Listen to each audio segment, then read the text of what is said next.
There was a man standing on my land, chest puffed, clipboard in hand, barking orders at me like he owned the place. He pointed to my water tank and said, "This needs to be removed by Friday, HOA standards." I looked him dead in the eye and said, "Sir, this is my ranch, and I've never been part of your damn HOA. My name's Caleb Morgan.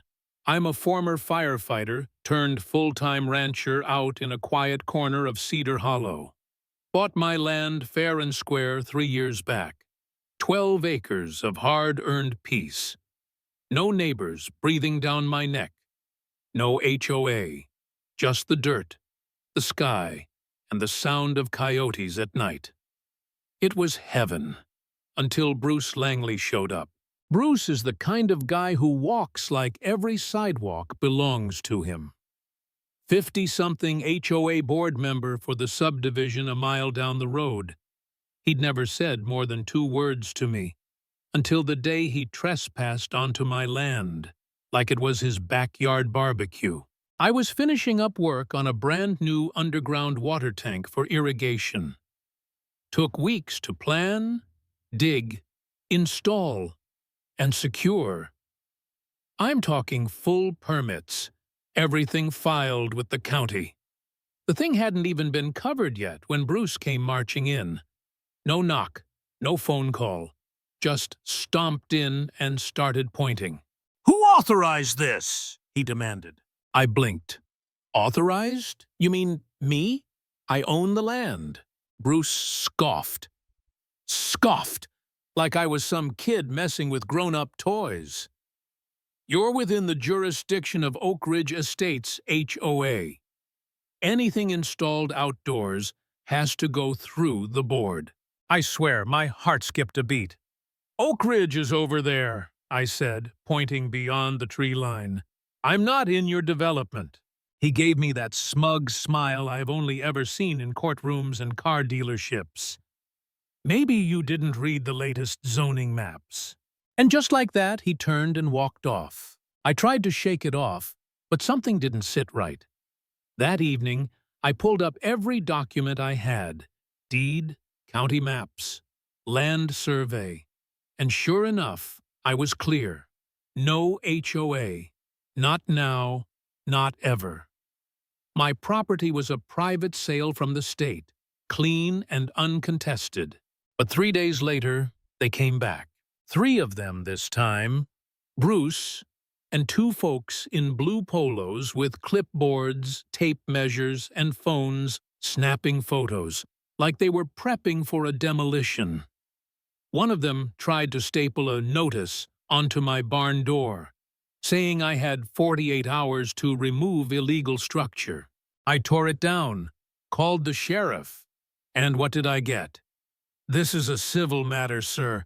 You'll need to resolve it with the HOA." It was like a punch to the gut.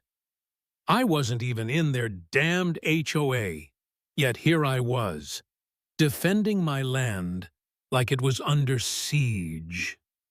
That night, I barely slept. My chest felt tight. Not from fear, just from sheer rage. I didn't work all these years just to have some puffed-up suburban tyrant tell me what I could build on my dirt. Next morning, I called Elena Briggs, old friend from my academy days, now a real estate attorney sharper than a cattle prod. I sent her every document I had.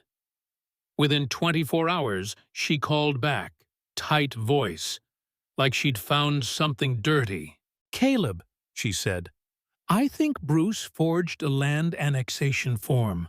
Apparently, 3 years ago, right around when I bought the ranch, Oak Ridge HOA submitted a new zoning expansion to the county.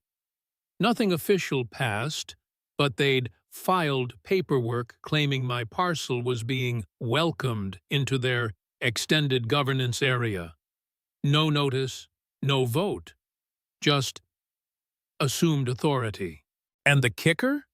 The signature on the annexation form was from the previous landowner. But Elena had already spoken to that guy. He said, "I never signed a jack." That's when it clicked. Bruce had been friends with the previous owner. He probably had access to some old paperwork and thought nobody'd ever notice if he slipped in a fake consent form to expand his HOA empire. It wasn't about tanks. It wasn't about appearances. It was about control. I didn't wait. I set up trail cams all around the ranch.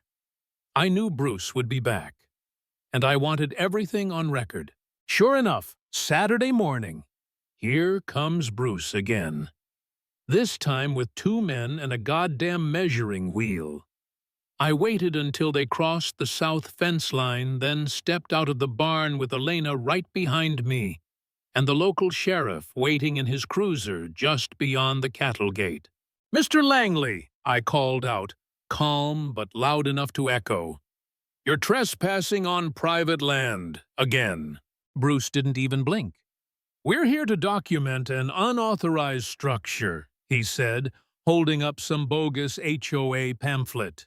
Elena stepped forward, holding a folder thick with paper. "Actually, we're here to document fraud, and so is the county sheriff." That was the first time I saw Bruce flinch. She handed the sheriff a certified copy of the real deed, the falsified annexation form, and a statement from the former landowner confirming he never signed anything. There was silence, just the wind, and Bruce's breathing getting faster. The sheriff looked him over and said, "Sir, you're under investigation for filing fraudulent property documents and unlawful entry." Bruce tried to protest. "This is all a misunderstanding." But the sheriff had already pulled out cuffs. You could see it in Bruce's face. That moment he realized the game was over. All that smugness just drained.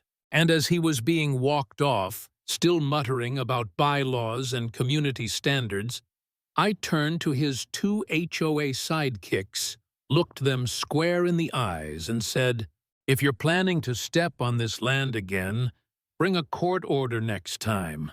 Otherwise, you better learn the meaning of private property." They didn't say a word, just turned around and left. And me? I stood there, boots in the dust, sun in my face, feeling like, for the first time in weeks, I could finally breathe again. Because there's a difference between living in a community and being ruled by one. So, who was really in the wrong here?